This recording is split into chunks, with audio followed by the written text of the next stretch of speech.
Marami na tayong na-feature ng mga batang Gilas prospect na gumagawa ngayon ng ingay sa mundo ng basketball. At sa ngayon ay meron na naman tayong pag-uusapan na isa ding Gilas prospect na siguradong sigurado na malayo ang mararating ng batang ito dahil makikitaan mo talaga ito ng husay at galing sa paglalaro. At wag na natin patagalin pa mga boss, ang batang tinutukoy ko ay walang iba kundi si Seven Gagati. Siya ay 19 years old pa lang at may tangkad na 6'8".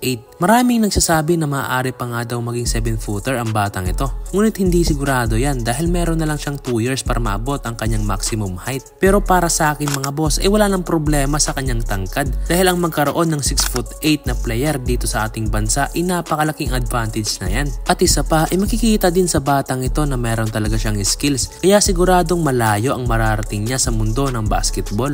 Tubong si Boss si Gagati at dito siya natutong maglaro ng basketball. Bata pa lang nga itong si Seven ay napapansin na talaga siya dahil sa kanyang angking tangkad kumpara sa kanyang mga kasing edad.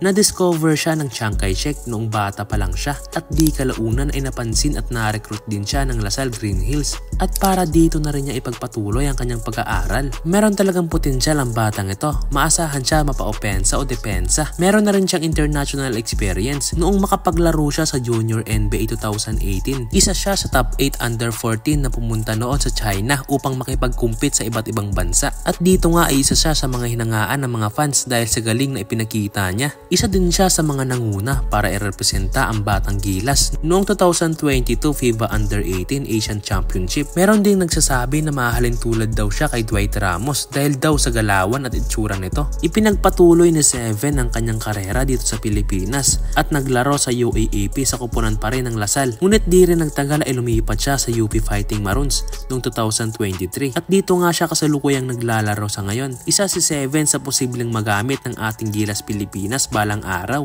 Kaya sana ay alagaan ng SBP ang mga batang katulad niya para hindi rin siya matulad sa mga player ngayon na nagsisilipat sa iba't ibang bansa. At sa ngayon ay tignan naman natin ang kanyang highlights at kayo na ang bahalang humusga mga boss.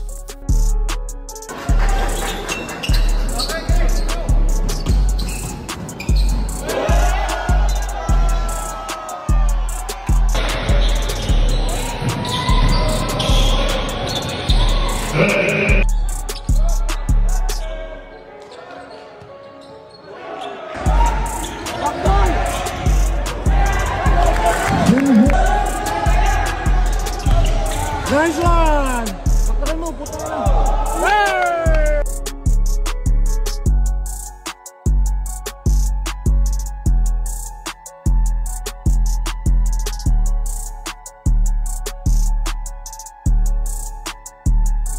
Dan depensa Gagati.